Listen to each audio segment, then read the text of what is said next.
Hey guys, welcome back to Jason and Joni Builds. We have figured it out.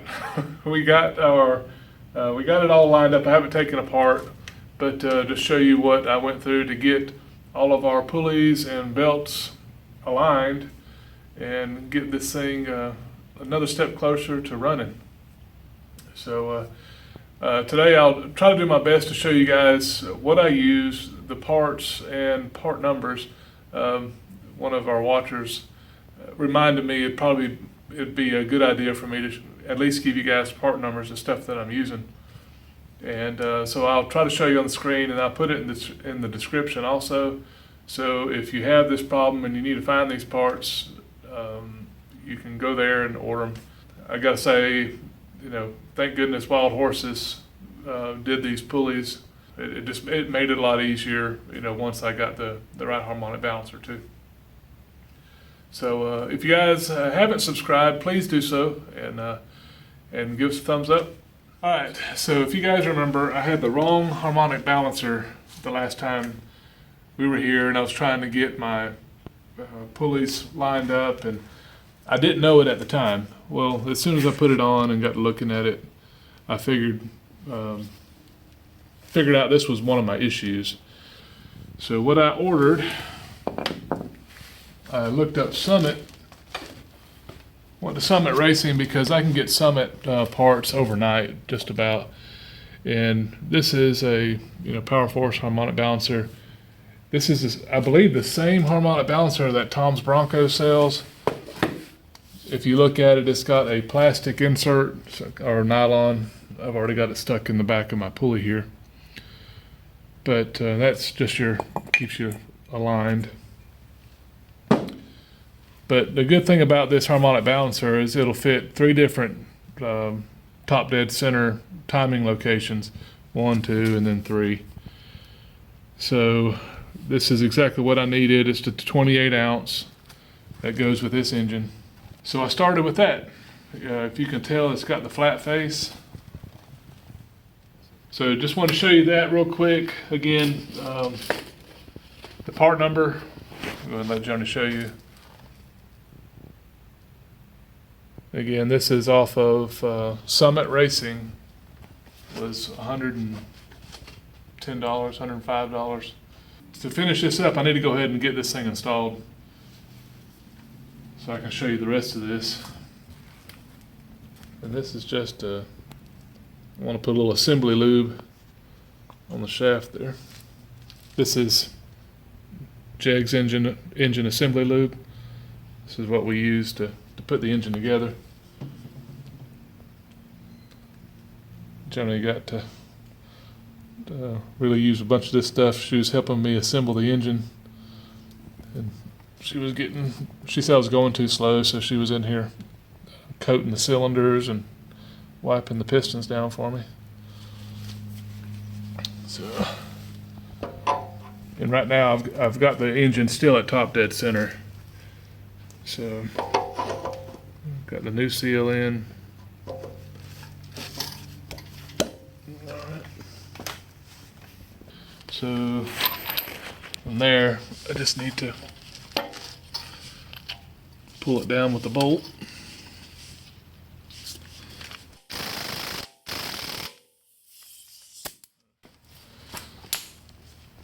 I'll get this torqued afterwards. And let's see if Joni can zoom in real quick. I just want to show you guys something. On this aluminum water pump, I ordered a heavy-duty aluminum water pump for this thing. And one of the lugs on the bottom was, I'm talking about just about touching. I had to grind it just a little bit to make sure I clearanced it for the harmonic balancer. So just something to look out for if you do this, or if you use this same style aluminum water pump. Real quick about the aluminum water pump, the reason I did that was I was, well, for one thing, it's a weight savings. It was a heavy duty. I was just trying to make sure I don't have any cooling issues with this engine. And then with the aluminum intake that I put on it, the Edelbrock is an Edelbrock Performer. I got the aluminum heads on it. I got thinking, what kind of weight savings am I going to have up front? So I went ahead and weighed everything using a scale from our robotics house, and the intake alone, we saved 25 pounds. The heads was 108 pounds savings. That's a lot. And 8 pounds alone on the water pump. So just the aluminum accessories that we've added to this engine saved 141 pounds. So I don't know, anytime you can save a little weight, it's good. But back to this. See, we've got our harmonic balancer pulled down. I'll pull the bolt back out here in a little bit. I'll put some, the gasket maker, Permatex up underneath it, so we don't have any oil trying to wick out from inside the engine out around the bolts, because it will do it. It'll come out around the washer and around the bolt. So you just kind of goop it up real good behind it. But I'm not going to do that right this moment, so we can move on. Before I get the pulley in the way, something else I ordered, we talked about, was a timing pointer. So this timing pointer is also from Summit Racing. Well, it's from Summit Racing, but it's a Scott Drake part. And see if you can see the part number there. But this way I can put my timing mark on my driver's side like it's supposed to be for a Bronco. And it comes with a little additional stainless screw that threads into the block. You use one bolt here off of the front of the cover, and the other gets screwed in. As you can tell, once I put it, I'm already pointing at top dead center. So let's go ahead and get this put on real quick and we'll move forward. Okay, so I tapped the hole for the screw here, and then we'll use the bolt here that bolts the timing cover to the engine. We're going to get it removed. You guys can see I'm trying to use stainless on a lot of this stuff, but you remember, if you use stainless, you need to think about using some anti-seize, because you get stainless and these things start galling, you have a problem. So anywhere I use stainless steel bolt, I'll put a little anti-seize on them just so they'll come out later. So this is the anti-seize that I use. Sorry, the can's old, but you don't need much of it usually. All right.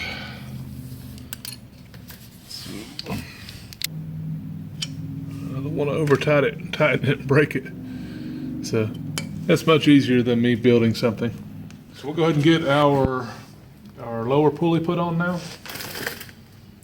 Again, this came from Wild Horses. There's your part number. And this really did save me a lot of headache. I wish I'd known better before I started. But this pulley will go with 3 and 4 bolt harmonic balancers. And this harmonic balancer is also drilled for 3 or 4. I'm just going to go ahead and use the 4 bolts. Let's see.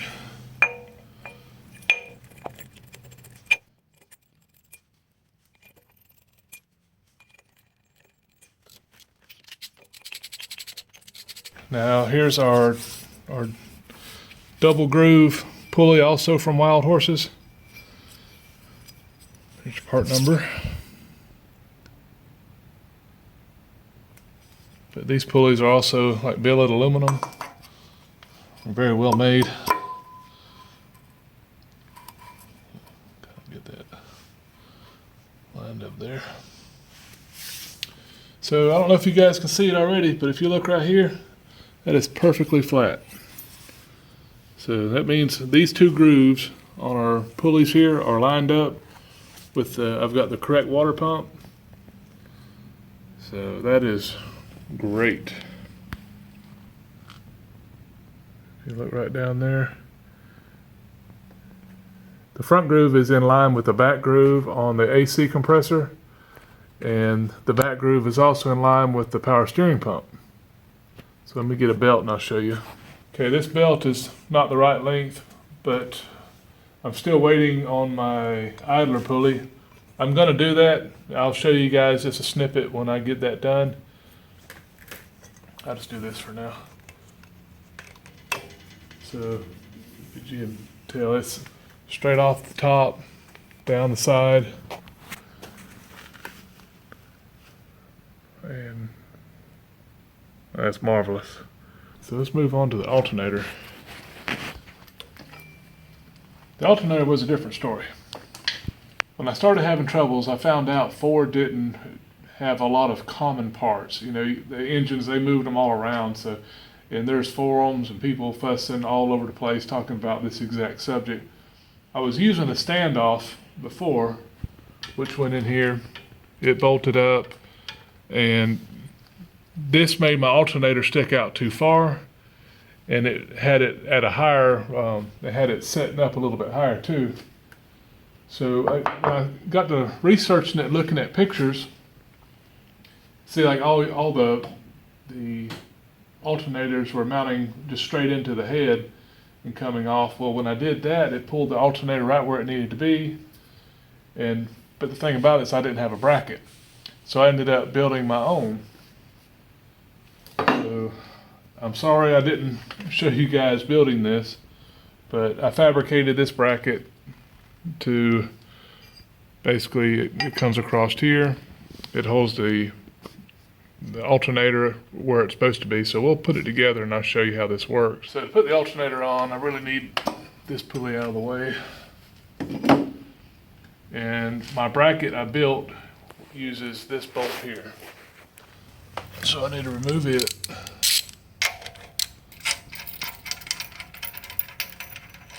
As far as this bracket I bolt up right there.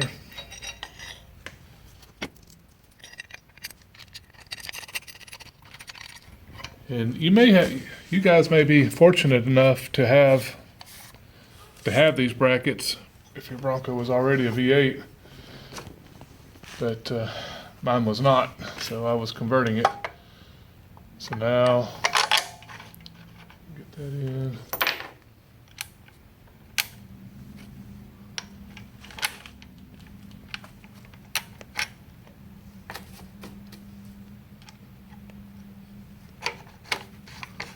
Now, this is my painted bracket. I did do a little, some video on how I built this bracket. I made this, let's see, I have another one. This bracket used to look like this one. And if you can tell, if I hold this one up, the one I built has the curve in the opposite direction. But these were duplicates. So I've got some video of how I modified this, and we'll put that in now. All right, guys, I'm gonna do the best I can with all the rain hitting the roof. I just want to show you this real quick. We've got our bracket built up here now, so I need to build my adjuster. This adjuster actually works pretty well if I bolt it to the water pump here. It's just really close to the radiator hose here, and I can make this better. So what I'm going to do, I believe the original Bronco adjuster actually mounts to this lug out front. So what I'm going to do is modify this brace here so it'll lay in like it's supposed to and hold all this out like it needs to, and we should be in good shape. Now what I'll do is go in and adjust this bracket.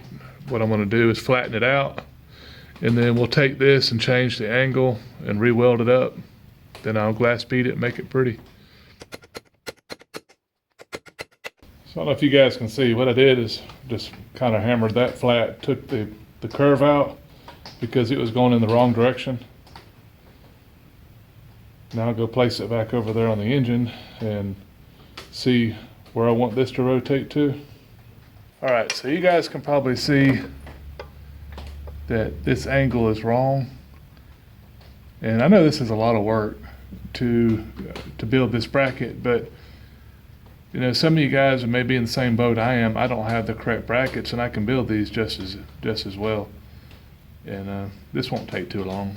But what I want to do is I took this had basically it was offset in the direction towards me, and what I want to do now is put a little Z-bend in it.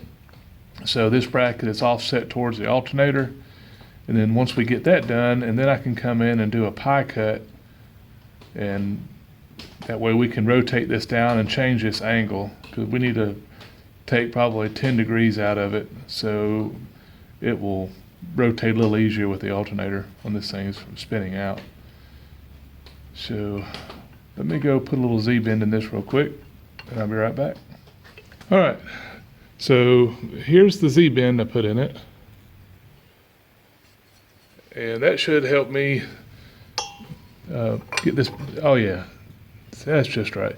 The bracket lays in where it's supposed to. You can see here what I want is basically when this alternator rolls in, I want to go ahead and set this bolt hole there so I can keep this the same length, which is good. So now all I want to do is, here's the difference. I'm not sure if you're picking that up, but we're basically 3/4 of an inch to an inch high on this angle. So I'm going to come right in here and put a little pie cut. And I'll start off easy, just take maybe 1/4 of an inch out, and then that way I can turn this bracket down. We'll see how it looks. If I need to do a little bit more, I'll come back and take out a little bit more. But I think that's going to lay in exactly where I want it. All right, so I'm going to get my cutoff wheel, and we will cut this right here. Bend it over, see what it looks like. All right, so I'm going to go bend it. We'll see what that looks like. Okay, so here's the bracket. I bent it down. So let's see how it fits now. I can put a bolt in here.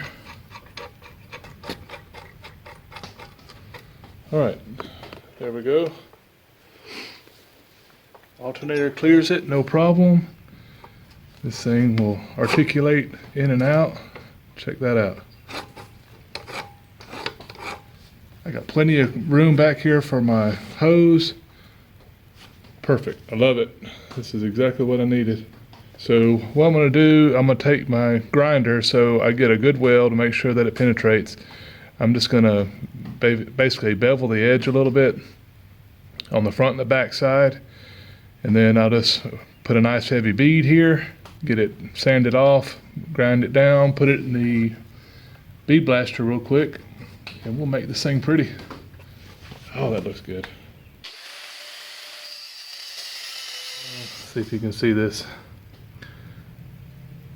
See the V I put in it?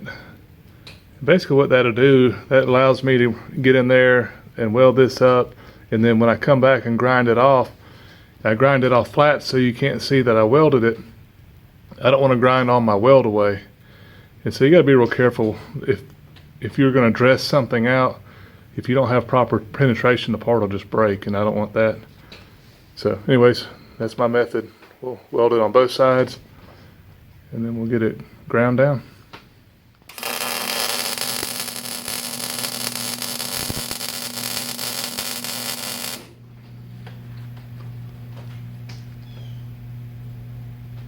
All right, get this thing ground down pretty. That's it, ground down. I'm gonna go put it in a glass beater real quick, clean it up, and then we'll go try it on one more time. All right guys, so here's my bracket. Just got it out of the bead blaster. What I decided to do is, you can't see this weld on the back. If you look at the front, you can't tell that this bracket really isn't a stock bracket, anything you'd buy out of the store. And I like that. You know, you can't tell where I welded it up. But I'm just leaving this bead on the back, so we just have that just extra bead where it's been welded. But it did fully penetrate, as you can tell, ground down. We can just get this painted here in a minute, but I want to test fit it. Let's see how this is going to work. I tighten this down, and this automatically touches the alternator. You hear that kind of scrubbing?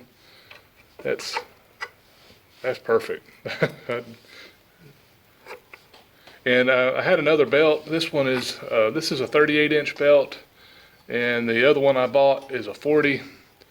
So you can tell 38 is just about too short. The 40, I'm running out to the end, so 39 would be ideal. You see, I still have adjustment. I'm just sort of running out. But so that's good. I can run between a 38 and a 40. This bracket is exactly what I needed. So what I like to do now is get this top bracket off and do the same thing. I want to go put it in the bead blaster real quick, clean it up, make it look like it's supposed to, and then I can get both of these parts painted. So now you guys saw how I built this bracket, got it painted.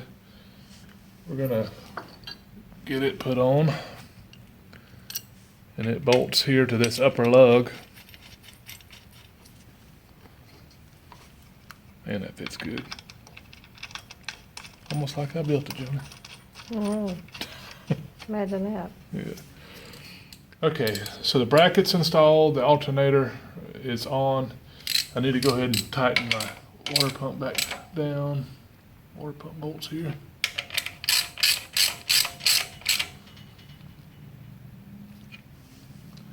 I'm not going to worry about tightening my adjustment or tighten the alternator down yet, because I still need to pull this apart and clean it up and make it pretty.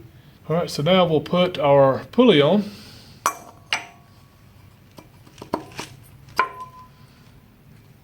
That's our pulley there. And I've got two belts. I have a 38 and a 40.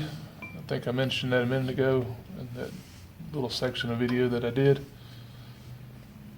Let's see if we can pull that up here.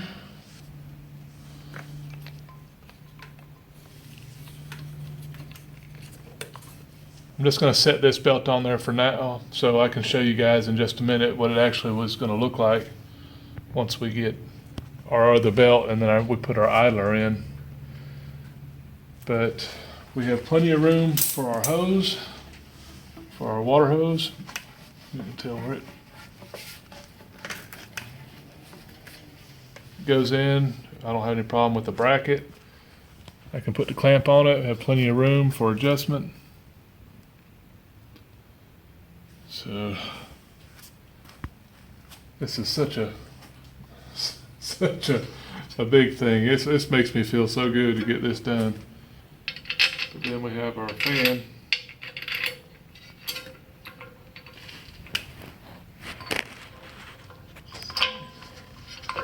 Get this thing stuck on. All right, there she is. I think it's going to look really good. You know, of course, you're not going to see half of this stuff that I'm doing, but I'm real happy with my bracket. You know, to me, it looks almost factory. So I don't think you'd be able to tell that it wasn't unless you stared at these things all the time. But anyways, I'm able to adjust this thing. My pulleys are going to line up. I will show you guys the idler again once I get it. We have to move on. I don't know when it's going to show up. I figured 5 days would have been plenty of time. Another big mess down. So I'm happy with this. It worked out good, looks good, and we're closer to cranking it. So this is most of the engine now. We have just a few things left to do. Distributor cap, new plug wires. Put the headers on it. You guys probably noticed I finally got the oil pan on it. Just a few little things to button up. I love my valve covers, but I have to tell you guys one thing.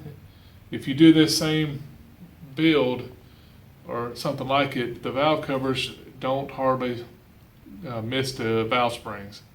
I'm actually having to clearance the inside of the valve covers so they don't hit the valve springs.